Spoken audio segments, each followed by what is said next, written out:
A decade ago, a sister came in my office and she asked me a question. She says, Imam, do I have the right to be happy? She was telling me about the difficulty in her life. And now, over a decade later, I like to answer her. Do I have the right to be happy? All of the speakers tonight have said the same thing. I like to just give a little more. I want to go back to the beginning. I want to go back to your creation, and yours, and yours, and yours, and mine, and yours. When we were in the wombs of our mother, Allah sent an angel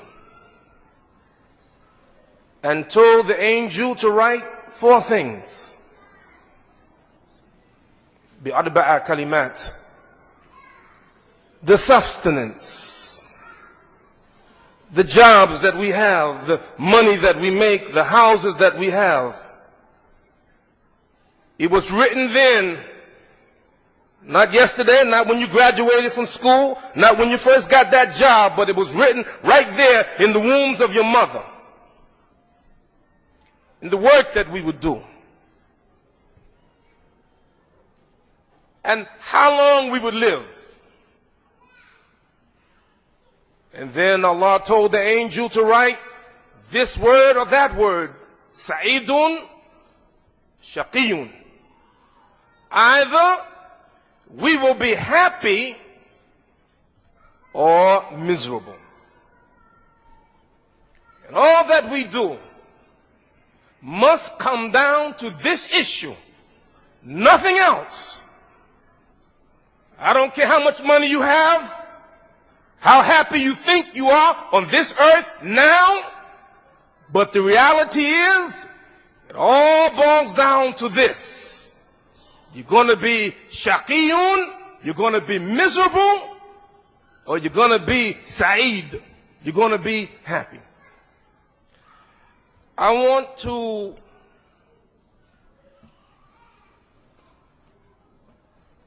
quote a verse from the Quran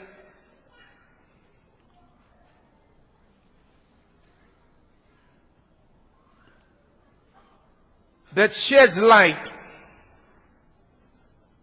on this world right now. We must begin in Jannah. We must.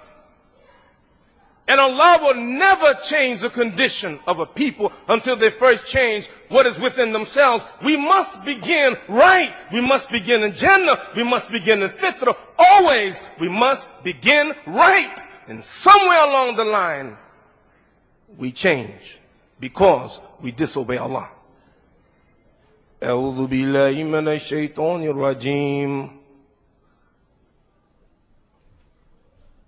فقلنا يا عدم إن هذا عدو لك. All said the same thing. وَلِزَوْجِكَ. And listen to the next word. And Allah, His wisdom is so perfect.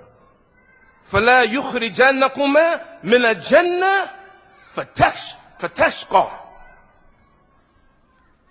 This shaitan is your enemy for you and your wife. So don't let him kick you out of the Jannah, because when he does that, you're going to be miserable.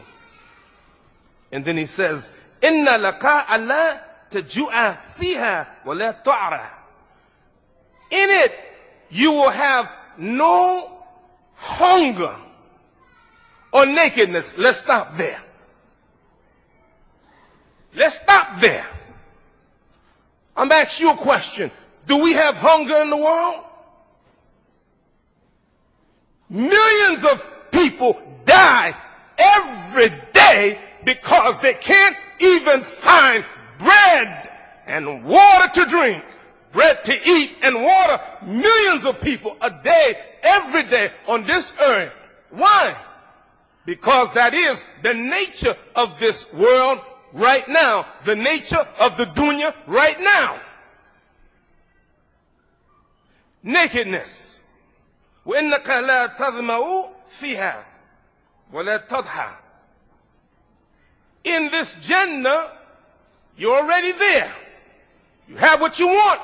You can drink water. You can drink food, everything. You're not going to be naked. You're going to have gold and silver. But in this world, do we have people thirsty? All the time. You know why? That's the nature of this world. Do I have a right to be? Do I have the right to be happy? 232 years ago, the author of the Declaration of Independence said this: we hold these truths to be self-evident, that all men are created equal, that they are endowed by their Creator with certain unalienable rights, that among these are life, liberty, and the pursuit of happiness. And he didn't name happiness. You know why? Because you can't do it. One man said, in fact, it was a woman named Mary, no man chooses evil because it is evil. He only mistakes it for happiness. William Hazlitt said, how little security have we when we trust our happiness in the hands of others? And finally, Eric Hoffer said, the search for happiness is one of the chief sources of unhappiness.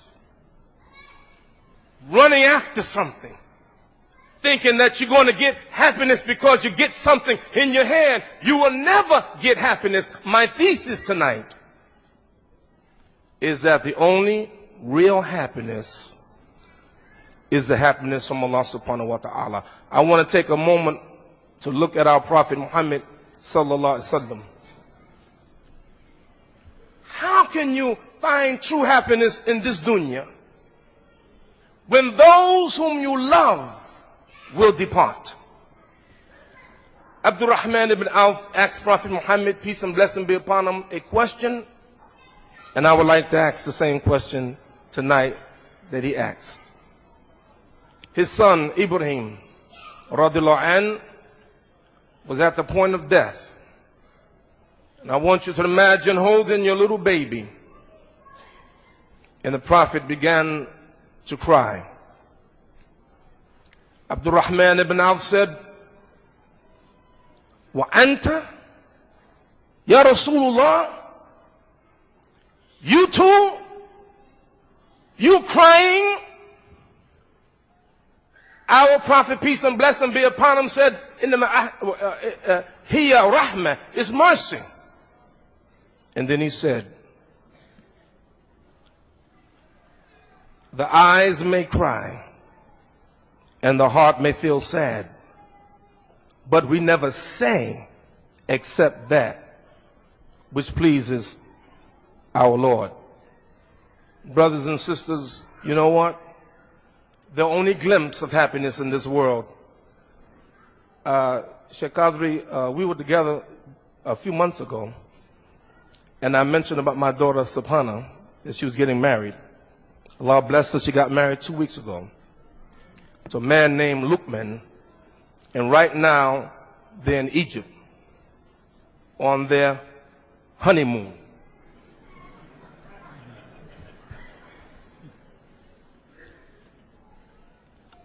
You know what a honeymoon is? And you know why they call it honeymoon?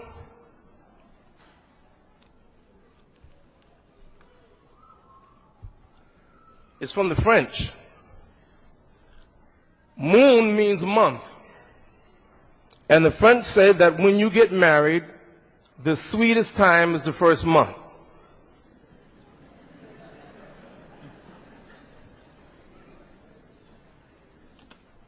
Glimpses of happiness.